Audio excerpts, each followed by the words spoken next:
Esther 9. Now in the 12th month, which is the month of Adar, on the 13th day of the same, when the king's command and edict were about to be carried out, on the very day when the enemies of the Jews hoped to gain the mastery over them, the reverse occurred. The Jews gained mastery over those who hated them. The Jews gathered in their cities throughout all the provinces of King Ahasuerus to lay hands on those who sought their harm. And no one could stand against them, for the fear of them had fallen on all peoples. All the officials of the provinces and the satraps and the governors and the royal agents also helped the Jews, for the fear of Mordecai had fallen on them. For Mordecai was great in the king's house, and his fame spread throughout all the provinces, for the man Mordecai grew more and more powerful.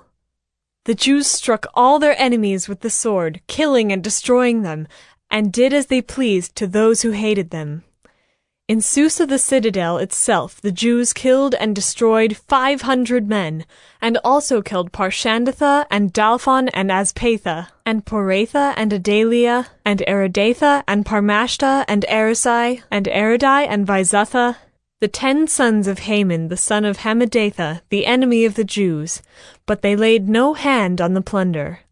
That very day the number of those killed in Susa the citadel was reported to the king.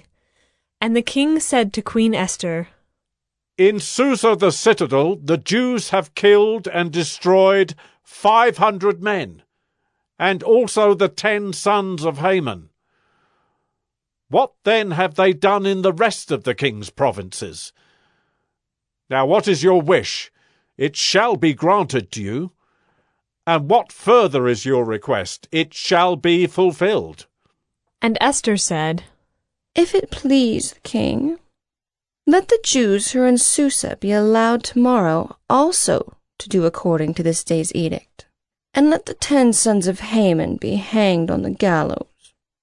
So the king commanded this to be done. A decree was issued in Susa, and the 10 sons of Haman were hanged.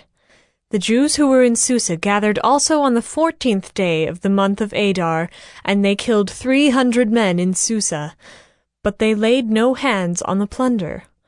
Now the rest of the Jews who were in the king's provinces also gathered to defend their lives, and got relief from their enemies, and killed 75,000 of those who hated them, but they laid no hands on the plunder.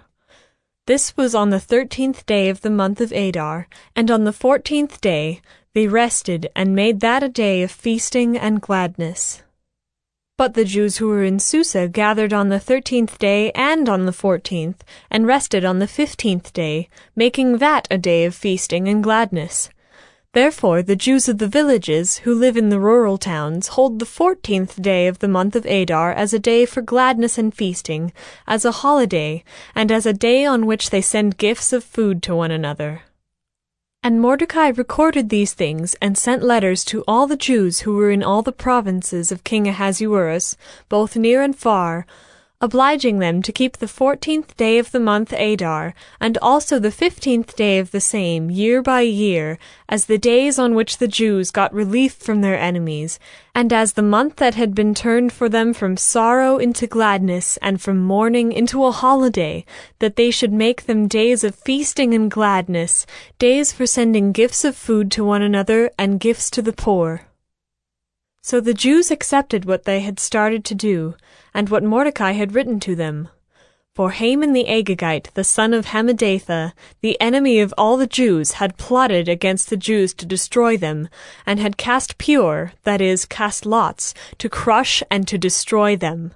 But when it came before the king, he gave orders in writing that his evil plan that he had devised against the Jews should return on his own head, and that he and his sons should be hanged on the gallows.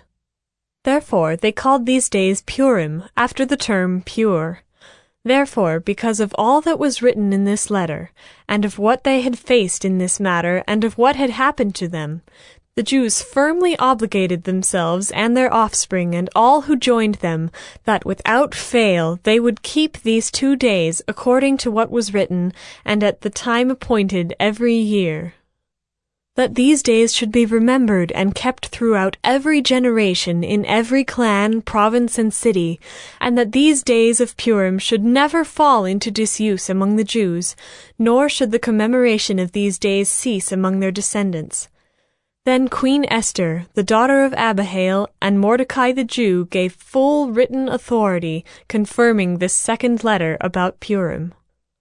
Letters were sent to all the Jews, to the 127 provinces of the kingdom of Ahasuerus, in words of peace and truth, that these days of Purim should be observed at their appointed seasons, as Mordecai the Jew and Queen Esther obligated them, and as they had obligated themselves and their offspring, with regard to their fasts and their lamenting. The command of Queen Esther confirmed these practices of Purim, and it was recorded in writing.